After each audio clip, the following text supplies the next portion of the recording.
आप देख सकते हैं कि मेरे पीछे किस तरह वांगफू में लोग कौमी दिन को एंजॉय कर रहे हैं और मुख्तलिफ ख़रीदारी कर रहे हैं।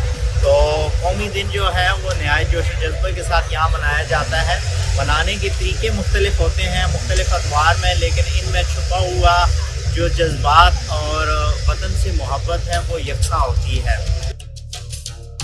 इस साल के नेशनल डे की छुट्टियों में चीन भर के तफरीही मकामात और बाजारों में गैर मामूली रौनक रही। बीजिंग की वांगफू जिन स्ट्रीट, जो चाइना रेड के दिलकश रंग से जगमगा रही थी, सबसे ज्यादा नुमाया मकाम के तौर पर उभरी और गैर मुल्कियों के लिए चीनी सियाहत की दिलकशी का अहम मरकज बन गई।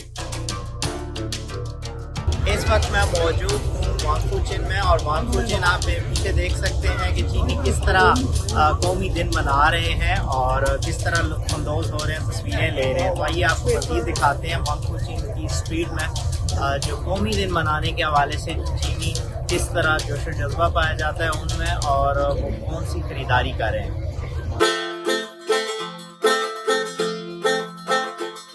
अब हमारी तवज्जो शंघाई की सड़कों की जानिब है, जो चीन के माजी और हाल का अहम मरकज है। वीजा फ्री पॉलिसियों और मुख्तलिफ जुबानों में दस्तयाब खिदमात की बदौलत शंघाई पूरी दुनिया के लोगों का इस्तकबाल करता है। यहाँ मुख्तलिफ ममालिक के सयाह दिखाई देते हैं।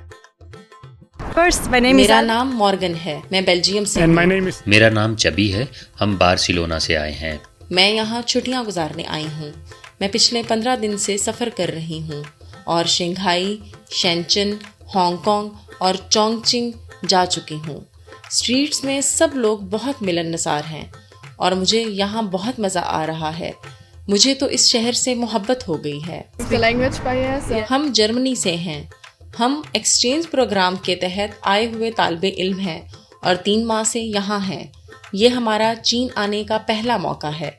आज हम ख़रीदारी के लिए निकले हैं और मेरा ख्याल है कि हम कुछ कपड़े और जूते खरीदेंगे। मेरा नाम अल्बा है और मैं स्पेन से हूँ। ये मेरा वीज़ा है। मैं 30 दिन तक बगैर किसी एक्स्ट्रा प्रोसीजर्स यानी इजाफी कार्रवाई के यहाँ रह सकती हूँ।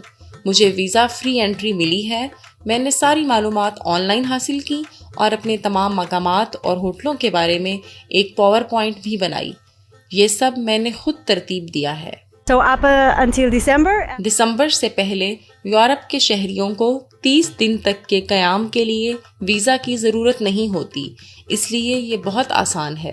अगर आपके तमाम कागजात तैयार हों तो ये अमल वाकई आसान है। ज़बान का फ़र्क भी मसला नहीं बनता, बस पहले से तैयारी ज़रूरी है।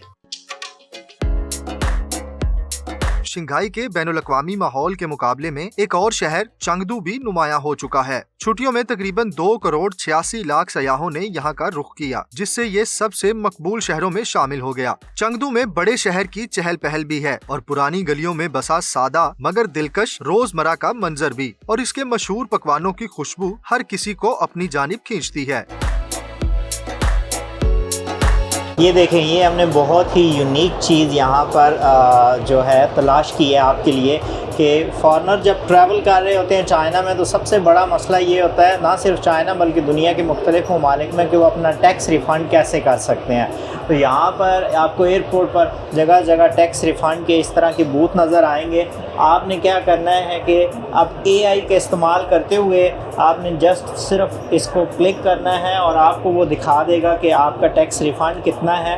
QR कोड आप करेंगे, QR कोड मशीन के सामने लेके आएंगे और आपका नंबर आ जाएगा और उसमें आपको दिखा देगा कि वेदर यू आर एलिजिबल के टैक्स रिफ़ंड आपको किया जाए। आपने जहाँ से भी परचेजिंग की है, बजाय कि आप स्लिपें संभाल कर रखें, अब ऑटो तरीके से, अगर आपने अली पे से पेमेंट की है तो ऑटो तरीके से आपको टैक्स रिफ़ंड हो जाएगा आप जब एयरपोर्ट पर जाएंगे।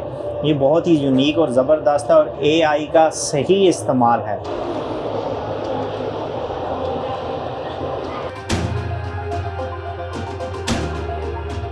चीन ने वीजा फ्री पॉलिसियों में नुमाया बेहतरी की है। 50 से ज्यादा ममालिक के अफराद को 30 दिन के लिए बगैर वीजा दाखिले की इजाजत दी गई है, जबकि 55 ममालिक के मुसाफिर 240 घंटे तक वीजा फ्री ट्रांजिट कर सकते हैं। ये सहूलत 60 दाखिली रास्तों और 24 सूबों में दस्तयाब है। इससे मुल्क में दाखिले की तमाम रुकावटें काफी हद तक कम हो गई हैं। साथ ही टेक्नोलॉजी में जिद्दत ने सयाहों के लिए सफर को मजीद आसान बना दिया है। In the subway station, 5 जब बैनुल-अक़वामी मुसाफिर चीन आते हैं तो वो हमारे 5G नेटवर्क पर भरोसा कर सकते हैं। सबसे पहले आसान रहनुमाई के लिए हम सबवे स्टेशंस में real time augmented reality indoor navigation फ्राहम करते हैं। अगर आपको रास्ता या एग्जिट ना मिले या आपको दूसरी लाइन में जाना हो तो 5G नेविगेशन आपकी रहनुमाई करती है। दूसरा, हम इंटेलिजेंट रिकमेंडेशन सर्विस भी फ्राहम करते हैं। मिसाल के तौर पर जब आप किसी सबवे स्टेशन पर पहुंचते हैं तो हमारी ऐप आपको करीब ही वाक़े कुछ तफरीही मकामात या रेस्टोरेंट्स तजवीज़ कर सकती है जो आपकी दिलचस्पी के हो सकते हैं। as we observed that हमने इस साल टूरिज्म और कल्चरल सर्विसेज हॉल के अंदर देखा कि बहुत से स्टॉल अब AI और VR का इस्तेमाल कर रहे हैं ताकि विजिटर्स को सकाफती विरसे का बराह रास्त और हकीकी तजुर्बा मिल सके।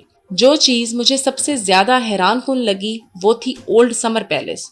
जंग के दौरान इसे 8 इत्तेहादी अफवाज ने तबाह कर दिया था, लेकिन अब AI और VR टेक्नोलॉजी की मदद से हम VR ग्लासेस पहनकर इसके अंदर जा सकते हैं और इसकी उस वक्त की शान व शौकत का नज़ारा कर सकते हैं।